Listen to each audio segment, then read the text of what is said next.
Hello students, good morning. कैसे हैं dear students आप लोग?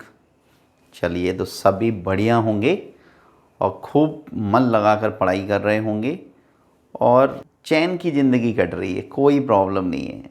कहीं नहीं जाना, सिर्फ क्या करना है, पढ़ना है और रेस्ट करना है। चलिए, तो प्यारे बच्चों, पढ़ाई ज़रूरी है, याद रखना है ना। पढ़ाई बहुत ज़्यादा ज़रूरी है। कंडीशन कितनी भी टफ़ से टफ़ आ जाएं, कितनी भी क्रूशियल आ जाएं, बट हमें पढ़ते रहना है। ठीक है, पढ़ाई में कोई डिसकंटिन्यूटी नहीं। चलिए, तो प्रीवियस क्लास में हमने आपको सिखाया था decimal expansion of a rational number.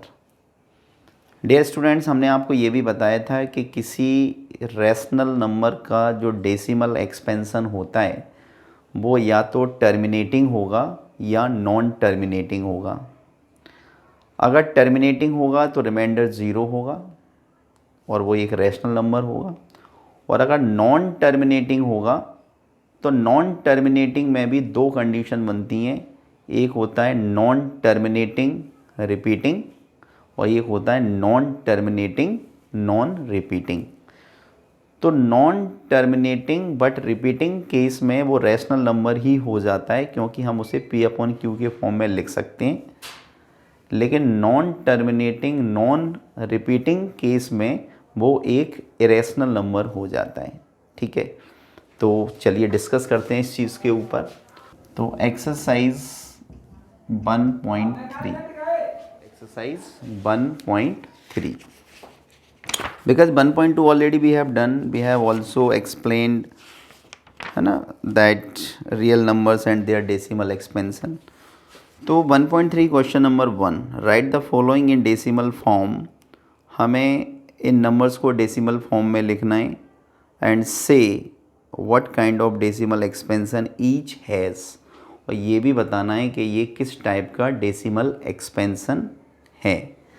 तो देखते हैं, it is very easy. Question number 1, तो मैं लिख देता हूँ what is the question. Actually हो सकता है कि कुछ बच्चों पे अभी बुक्स ना हो, क्योंकि लॉकडाउन चल रहा है तो बुक्स मिल नहीं रही हैं, शॉप जो हैं वो बंद हैं।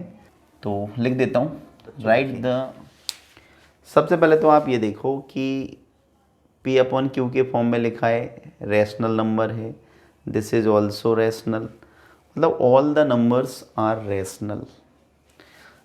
ठीक है कि ये 4 इंटू 1/8 है, लेकिन ये भी रैशनल नंबर है, क्योंकि अभी ये मिक्स्ड फ्रैक्शन के फॉर्म में लिखा है और मिक्स्ड फ्रैक्शन को हम इम्प्रॉपर फ्रैक्शन के फॉर्म में ला सकते हैं, यानी कि ये P अपॉन Q के फॉर्म में आ जाएगा। तो all are rational numbers.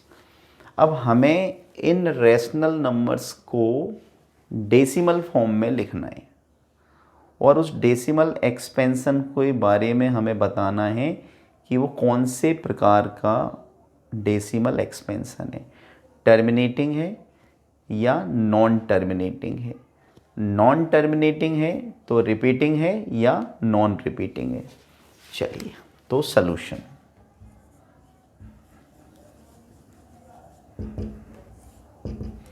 First 36/100, very easy, कोई प्रॉब्लम ही नहीं है इसमें। डिवाइड करने की भी ज़रूरत नहीं है, क्योंकि नीचे 100 है और 100 में 2 ज़ीरो हैं। तो जब नीचे 10, 100, 1000 मतलब 10 के मल्टीपल्स होते हैं तो उनको डिवाइड करने की ज़रूरत नहीं होती। हम डायरेक्ट इसका डेसिमल एक्सपेंशन लिख सकते हैं। कैसे? नीचे 2 ज़ीरो हैं तो पॉइंट कहाँ लगेगा, 2 डिजिट से पहले, यानी 0.36। तो डियर स्टूडेंट्स, 0.36 ये इसका डेसिमल एक्सपेंशन है और आप देख पा रहे हैं कि ये कैसा है, टर्मिनेटिंग। तो हम इसके आगे लिख देंगे टर्मिनेटिंग। ठीक है, टर्मिनेटिंग क्यों? क्योंकि 36 को जब आपने 100 से डिवाइड किया तो रिमाइंडर 0 आया, पूरा टर्मिनेट हो गया, इसलिए टर्मिनेटिंग। सेकंड में है 1/11। तो 1/11, तो 1 को 11 से डिवाइड करके देखते हैं, 1 को 11 से डिवाइड करके देखते हैं। क्योंकि रैशनल नंबर में, अगर रैशनल नंबर को अगर आप डेसिमल एक्सपेंशन के फॉर्म में लिखना चाहते हैं then you have to divide. You have to divide numerator by denominator, only then we can see that the decimal form. Understood? तो देखिए 1 में हम 11 का डिवाइड नहीं कर सकते, तो एक पॉइंट लगाते हैं और एक जीरो बढ़ा लेते हैं। अब कर सकते हैं क्या? अभी भी नहीं कर सकते, क्योंकि 10 जो है स्मॉलर है किससे? 11 से। तो हम एक जीरो यहाँ पे बढ़ाते हैं और एक जीरो यहाँ पे और बढ़ाते हैं। अब ये 100 है, ये 11 है, डेफिनेटली अब हम कर सकते हैं। तो 11 9 जा 99, कितना बचा? 1। ठीक है, तो कहने का मतलब क्या है? कहने का मतलब ये है कि अगेन 1 आ गया, अगेन 1 आ गया, तो आप यहाँ पे क्या करेंगे? एक जीरो बढ़ाएंगे। ठीक है, अभी भी हम डिवाइड नहीं कर सकते, सॉरी, एक जीरो तो हम अपनी तरफ से बढ़ा सकते हैं ना। अब ये 10 हो गया, तो अभी भी डिवाइड नहीं कर सकते, तो एक जीरो बढ़ाएंगे, एक जीरो यहाँ पे बढ़ेगी, 11 9 जा 99, फिर 1 बचेगा। तो कहने का मतलब ये है कि ये नॉन टर्मिनेटिंग डेसिमल है, क्योंकि इसमें कभी भी रिमाइंडर जीरो नहीं आएगा। पहली बात, नॉन टर्मिनेटिंग में भी ये नॉन टर्मिनेटिंग रिपीटिंग डेसिमल है। रिपीटिंग क्यों कह रहा हूँ मैं? रिपीटिंग मैं इसलिए कह रहा हूँ क्योंकि आप ये देखो कि बार बार 1 बच रहा है, तो बार बार 1 बचने से इसका जो डेसिमल है वो 0.090909 अप टू इनफाइनाइट तक रिपीट होता रहेगा। तो हम इसको कैसे लिख सकते हैं? तो हम इसको लिख सकते हैं 0.09, और इसका रिपीटिंग डिजिट कितना है? 09, तो हम 09 के ऊपर लगा देंगे बार। ये जो हमने 09 के ऊपर बार लगाया है, तो बार क्या इंडिकेट करता है? तो here this bar is indicating representing the repeating digit. तो रिपीटिंग डिजिट इज 09। तो dear student, this is non terminating but repeating. तो हम क्या लिख देंगे? Non terminating but repeating decimal. तो ये नॉन टर्मिनेटिंग तो है बट रिपीटिंग डेसिमल है। ठीक है बेटा, तो ऐसे हमें पता चलता है किसी भी रेशनल नंबर को जब हम डेसिमल एक्सपेंशन के फॉर्म में लिखते हैं, तो सबसे पहले हमें न्यूमरेटर को डिनोमिनेटर से डिवाइड करना होता है, तो उसके बाद हमें पता चल जाता है। इसको बताते हैं, चलो थर्ड वाला देखिए। तो थर्ड क्वेश्चन है 4 × 1/8। तो अभी ये मिक्स्ड फ्रैक्शन है बच्चों, तो सबसे पहले तो आप इसे इम्प्रॉपर में कन्वर्ट कीजिए। तो 4 का मल्टीप्लाई किससे होगा? 8 से। 1 इसमें ऐड किया जाएगा अपॉन में 8, तो 4 8 जा 32 और 1 33, 33/8। इट मीन्स दैट कि 4 × 1/8 इज इक्विवेलेंट टू 33/8। ये मिक्स्ड फ्रैक्शन में और ये इम्प्रॉपर फ्रैक्शन में। ठीक है, अब हमें इसका डेसिमल एक्सपेंशन चाहिए। तो डेसिमल एक्सपेंशन के लिए हमने अभी आपको बताया था कि हमें डिवाइड करना होता है, तो हम 33 को किससे डिवाइड कर देंगे? 8 से। करो, 8 4 जा 32, 3 में से 2 को माइनस करेंगे 1। अब 1 में हम 8 का डिवाइड नहीं कर सकते, क्योंकि 1 इज़ स्मॉलर देन 8। तो पॉइंट लगाएंगे, एक जीरो बढ़ाएंगे, तो 8 बन जा 8। 10 में से 8 जाएगा, 2 बचेगा। अब हम यहाँ पे एक जीरो बढ़ा सकते हैं, 8 2 जा 16, तो कितना बचेगा? 4। एक जीरो बढ़ा सकते हैं, और 8 5 जा 40। रिमाइंडर कितना आ गया बच्चों?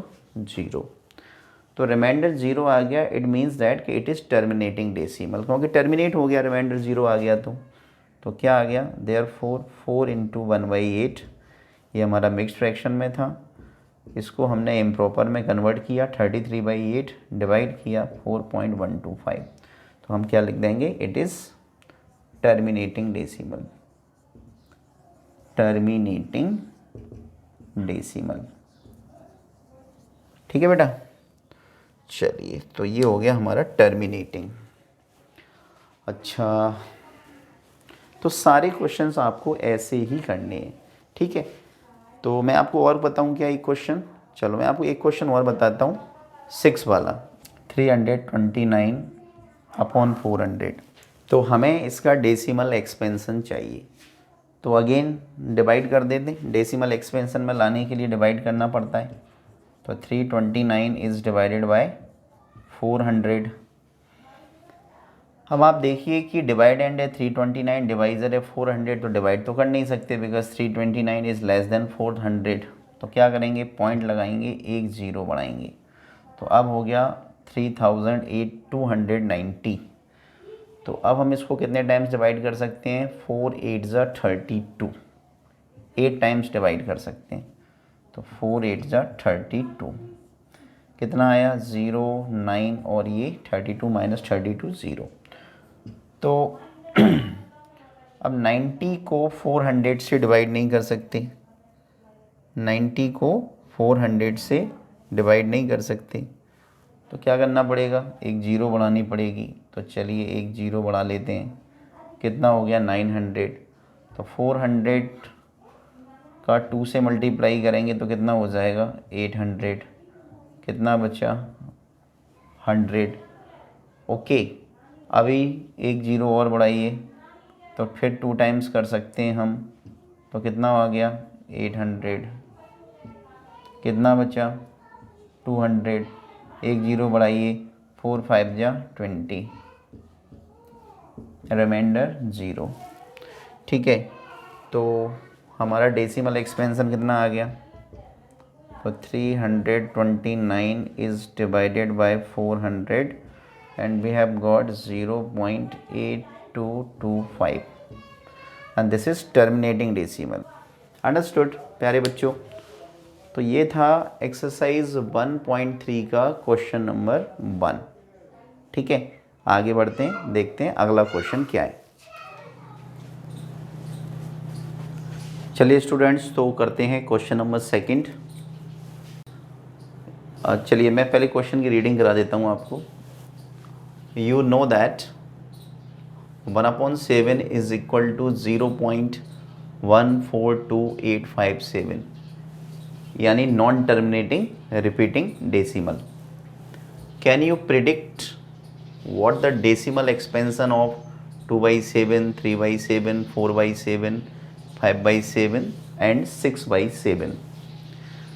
हमें ये बताना है कि 1/7 का अगर डेसिमल एक्सपेंशन ये है, तो 2/7 का, 3/7 का, 4/7 का, 5/7 का और 6/7 का डेसिमल एक्सपेंशन क्या होगा,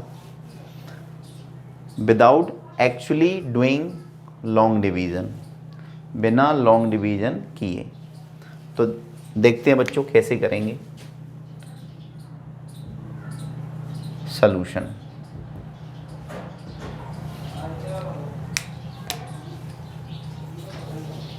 वन बाई 7 का हमें डेसिमल एक्सपेंशन गिवन है, तो given 1/7 is equal to 0.142857 and this is repeating decimal, non terminating repeating decimal, and we have to find out 2/7। अब 2/7 का डेसिमल एक्सपेंशन हम कैसे निकाल सकते हैं, देखिए 2/7 can be written as 2 multiply 1/7। तो 2 मल्टीप्लाई 1/7 का डेसिमल एक्सपेंशन ये है 0.142857। ओके, 2 का मल्टीप्लाई कर दीजिए, 2 7 जा 14 का 4 कैरी 1, 2 5 जा 10 और 1 11 कैरी 1, 2 8 जा 16 और 1 17 कैरी 1, 2 2 जा 4 और 1 5 एंड 14 2 जा 28। ये आ गया। तो डियर स्टूडेंट्स, ये हमने क्या कैलकुलेट कर लिया, 2/7 का डेसिमल एक्सपेंशन 0.285714। अंडरस्टूड। तो 2/7 का डेसिमल एक्सपेंशन आ गया। जैसे हमें 3/7 का निकालना है, तो 3/7 को हम लिख सकते हैं 3 × 1/7। ओके, तो 3 × 1/7 का डेसिमल एक्सपेंशन हमें पता है 0.142857। ठीक है, 3 का मल्टीप्लाई कर दीजिए, तो 3 का मल्टीप्लाई करेंगे तो 3 7 जा 21, 2 कैरी, 3 5 जा 15 और 2 17, 1 कैरी, 3 8 जा 24 और 1 25, 2 कैरी, 3 2 जा 6 और 2 8 एंड 14 3 जा 42। तो ये हमारा डेसिमल एक्सपेंशन हो गया किसका, 3/7 का। अंडरस्टूड बच्चों। तो ऐसे ही 4/7, 5/7, 6/7 सभी का हम कैलकुलेट कर सकते हैं। अगर आपको 4/7 का लिखना है तो 4/7 का भी ऐसे ही लिखा जा सकता है। 4 × 1/7, तो 4 × 0.142857 है ना, ये 1/7 का डेसिमल एक्सपेंशन है। 4 का मल्टीप्लाई कर दीजिए, 4 7 जा 28, 2 कैरी, 4 5 जा 20, 20 और 2 22, 2 कैरी, 4 8 जा 32, 32 और 2 34, 3 कैरी, 4 2 जा 8, 8 और 3 11 का 1 कैरी 1, 14 चौक 56, 56 और 1 57। तो ये 4/7 का डेसिमल एक्सपेंशन हो गया डियर स्टूडेंट्स, है ना। तो 5/7 का क्या होगा, तो 5/7 को लिख सकते हैं 5 × 1/7। तो 5 × 1/7 का डेसिमल एक्सपेंशन 0.142857। 5 का मल्टीप्लाई कर लो, 5 7 जा 35, 3 कैरी, 5 5 जा 25 और 3 28, 2 कैरी, 5 8 जा 40 और 2 42, 4 कैरी, 5 दूनी 10 और 4 14, 1 कैरी, 14 पंजे 70, 70 और 1 71। ओके, तो ये 5/7 का हो गया। तो ऐसे ही सभी के डेसिमल एक्सपेंशन कैलकुलेट किए जा सकते हैं। तो एक 6/7 और रह गया, उसको भी कर ही लेते हैं। तो 6/7 यानी 6 × 1/7, तो 6 × 0.142857, this is the decimal expansion of 1/7। Multiply कर लीजिए 6 का, तो 6 7 जा 42, 4 कैरी, 6 5 जा 30, 34, 3 कैरी, 8 6 48 और 3 51, 5 कैरी, 6 दूनी 12, 5 17, 1 कैरी, 6 4 जा 24 और 1 25, 2 कैरी, 6 1 जा 6 और 2 8। अंडरस्टूड। और इस पर लगा दीजिए बार। तो what we have got the decimal expansion of 2/7, 3/7, 4/7, 5/7 and 6/7 without actually doing long division. ठीक है बेटा, तो ये हमारे क्या हो गए आंसर। आई होप सभी को समझ में आया होगा।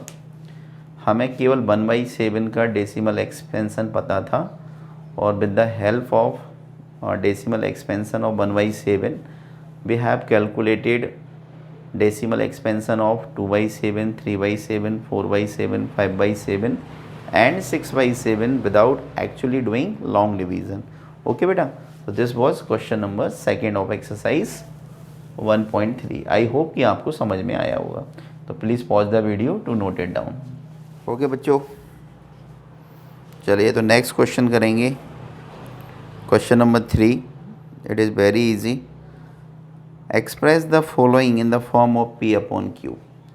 हमें कुछ रैशनल नंबर्स के क्या गिवन है, decimal expansion, and we have to express in the form of P/Q where P and Q are integers and Q is not equal to 0। ठीक है, तो मैं यहाँ पे क्वेश्चन नंबर 3 लिख देता हूँ। सो देखिए, how to solve the question, how to express the given non terminating repeating decimals in the form of P upon Q। ठीक है, तो वेरी इजी, देखते हैं solution. First 0.6 bar, we have to convert this in the form of P upon Q। तो हम इसे let कर लेते हैं, let P upon Q equal to 0.6 bar and this is equation 1। हमें इसे P अपॉन Q के फॉर्म में एक्सप्रेस करना था, तो हमने इसको P अपॉन Q लेट कर लिया बच्चों। अब क्या करेंगे कि आप देख रहे हैं कि इसमें रिपीटिंग डिजिट कितना है, 6। क्यों? क्योंकि 6 के ऊपर बार लगा हुआ है। तो हम अगर इस बार को हटाएंगे तो हम 6 को इस प्रकार से लिख सकते हैं, बिकॉज रिपीटिंग डिजिट इज़ 6। यहाँ पे रिपीटिंग डिजिट कितना है, 6 है। अब देखिए कि 1 डिजिट रिपीटिंग है, only single digit is repeating.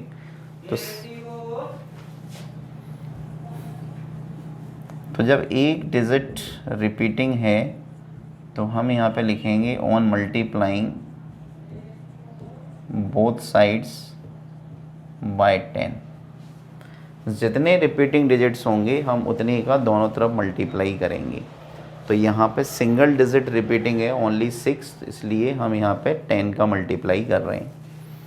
तो करें, तो 10 P over Q is equal to 10 multiply 0.66666 up to infinite. Dear students, जब आप 10 का मल्टीप्लाई करेंगे तो आपको क्या मिलेगा, देखिए। तो ये हो जाएगा 10 P over Q is equal to, जब हम इसमें मल्टीप्लाई करेंगे 10 का, तो ये जो पॉइंट जो है वो 1 डिजिट राइट साइड में शिफ्ट हो जाएगा। तो 6.6666 up to infinite, and this will be 10 P over Q is equal to 6.6 बार।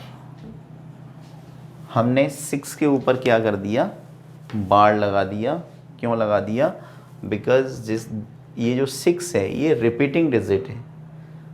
तो रिपीटिंग डिजिट को अगर आपको शो नहीं करना है या आप रिपीटिंग डिजिट को बार बार लिखना नहीं चाहते, तो आप उसके ऊपर बार लगा सकते हैं। This bar is indicating that it is repeating digit. Okay, अब हमारे पास में 2 इक्वेशन है dear students, equation 1 and equation 2। तो हम क्या करेंगे कि subtracting this equation 1 from equation 2। तो ऑन सब्ट्रैक्टिंग, तो on subtracting equation first from equation second, तो हम इक्वेशन 1 को इक्वेशन 2 से सब्ट्रैक्ट कर देंगे। करो, तो 2 इक्वेशन को कैसे सब्ट्रैक्ट करते हैं, लेफ्ट हैंड साइड से लेफ्ट हैंड साइड को, तो 10 P ओवर Q माइनस का P over Q is equal to right side से राइट साइड को, तो 6.6 बार माइनस 0.6 बार, ये हमने सब्ट्रैक्ट कर दिया। देखिए क्या आया आफ्टर सब्ट्रैक्टिंग।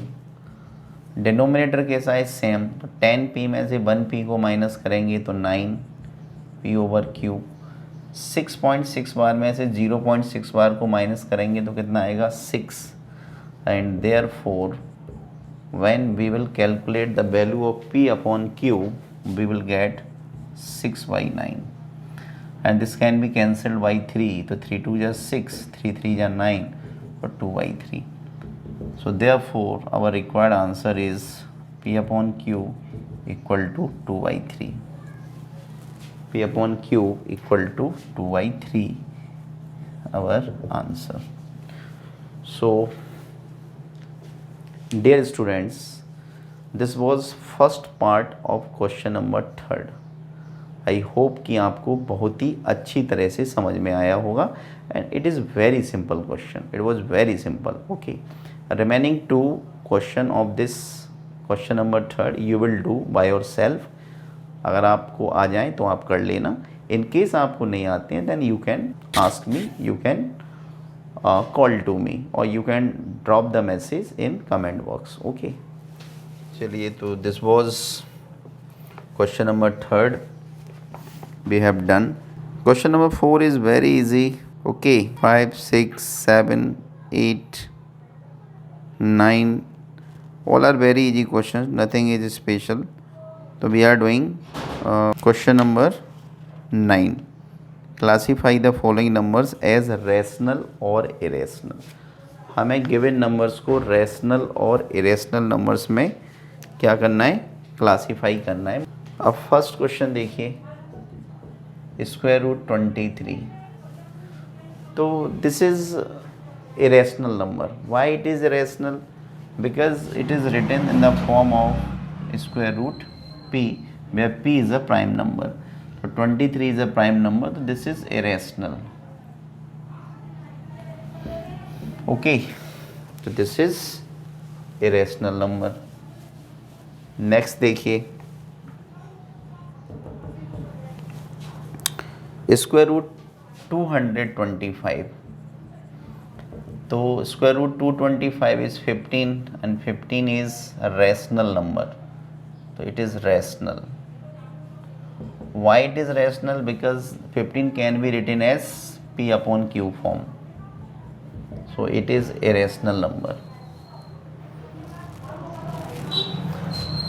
Third, 0.3796, 0.3796, तो it is terminating decimal, और terminating decimal है तो definitely it can be written as p upon q form, because we can remove this point and take 1 2 3 4 zeros. Okay, like that, 3796 divided by 1000, 1 2 3 4. ठीक है, तो एक zero और लगानी पड़ेगी, क्योंकि पॉइंट कहाँ लगाए, 4 डिजिट से पहले, तो जब पॉइंट को हटाएंगे तो नीचे 4 जीरो लगानी पड़ेंगी. तो this is also rational, this one is also rational because it is written in the form of p upon q. Fourth, 7.478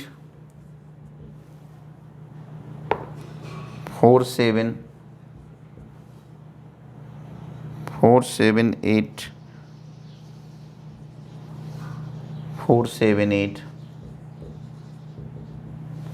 तो dear students, you are watching, this is non terminating but repeating decimal, so this can be written as 7.478 bar. Okay, so I told you earlier that non-terminating but repeating decimal can be expressed as a rational number, और अभी हमने question किया भी था, तो this is rational number. Okay, fifth question. The question is 1.10 ...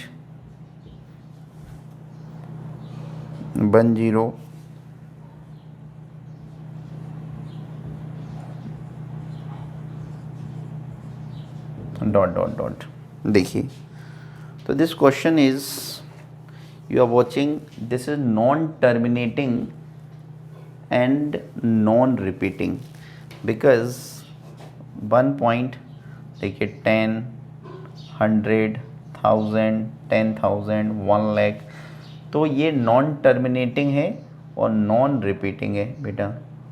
तो this such type of numbers are consider as a irrational number, तो this one is irrational. Irrational number, understood? So dear students, we have completed exercise 1.3. I have solved only the important questions for you. अगर आपको लगता है कि जो questions हमने आप लोगों के लिए छोड़ दिए हैं और आपको लगता है कि भाई आपको उन्हें समझना है तो आप कमेंट्स बॉक्स में लिखें तो हम डेफ़िनेटली आपके लिए उनका एक अलग से वीडियो बना के शेयर करेंगे आपके साथ में, ठीक है। तो आज के लिए इतना ही, और एक्सरसाइज 1.3 में बस आपको इतना ही करना है। बच्चों, मेरी आपसे एक विनती है, आई रिक्वेस्ट टू ऑल कि you are watching in your surrounding that the cases of Covid is increasing day by day, so no need to go outside if there is no any important work. If you are going outside from your home, you must keep in your mind three things: use sanitizer, keep distance of minimum 6 feet. Also, when you coming back from the market or from outside, you must wash your hands. Okay बच्चों, तो इन 3 चीज़ों का जब आप अच्छी तरह से पालन करेंगे तभी आप कोविड से दूर रह पाएंगे, अपने आप को सुरक्षित रख पाएंगे और अपने परिवार को सुरक्षित रख पाएंगे, ठीक है बच्चों। तो मैं उम्मीद करता हूँ कि आप मेरी इन बातों को ज़रूर ध्यान रखेंगे, और चलिए, थैंक यू सो मच।